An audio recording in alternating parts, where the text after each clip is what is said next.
Hello, and welcome to my Necronomicon playlist. Today we will be talking about the Necronomicon by Simon, aka Peter Levenda. You hear his second voice. It's speaking to you tonight. You hear his second voice. The Necronomicon. What is it? It is a grimoire of self-initiatory magic, spirituality, and mythology of Mesopotamian countries covering, but not limited to, Sumeria, Akkad, Babylon, Assyria, and even thinly stretched towards Egypt. Simon Necronomicon is a grimoire of reconstructed Mesopotamian history and practices covering the aforementioned. This grimoire contains real-world myths of real-world gods and goddesses: Tiamat, Kingu, Anu, Enlil, Enki, Inanna Ishtar, Nergal, Ereshkigal, the Anunnaki, Marduk, just to name a few.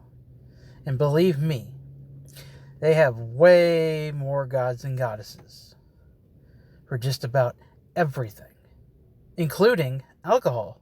One of the things that makes this spiritual and magical system so strong is the fact that the ancients would not only believe that these deities were real, but also believe that they were also a reflection of not just their surroundings, but also within themselves, as the gatewalking is one giant reflection of oneself and the power and knowledge to change yourself and your surroundings.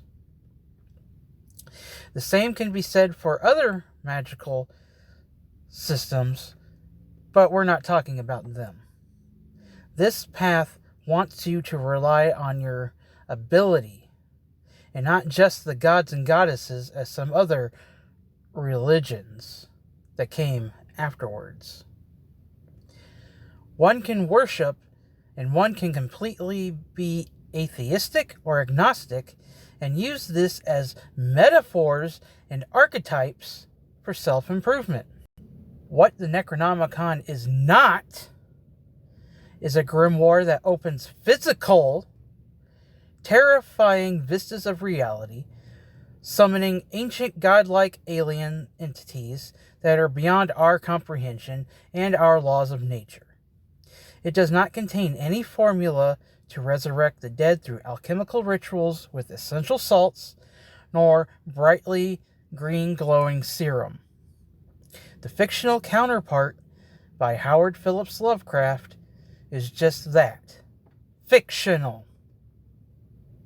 However, to publish this grimoire, they loosely applied connections to the fictional book, and one can argue whether or not HPL channeled entities beyond the wall of sleep and into the dreamlands, as well as HPL being influential. As in the book, H.P. Lovecraft and the Black Magical Tradition, the Masters of Horror's Influence on Modern Occultism by John L. Stedman. I also made a shitty comparison video on parallels on the entities that you can find in this playlist. If anyone who is using the Necronomicon from the fictional point of view, it's one of two ways. They're using pop culture magic, which is rampant in this day and age. And two, more commonly, using them as deific mask archetypes. In conclusion, Simon Necronomicon is no more valid than any other magical and spiritual grimoire out there right now for sale.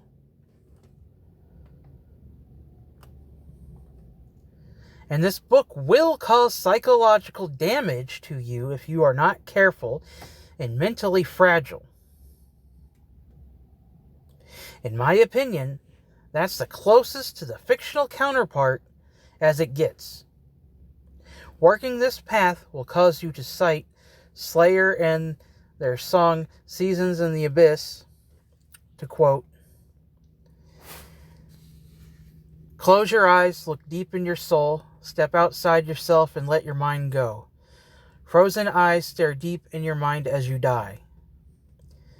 Close your eyes and forget your name, step outside yourself and let your thoughts drain as you go insane."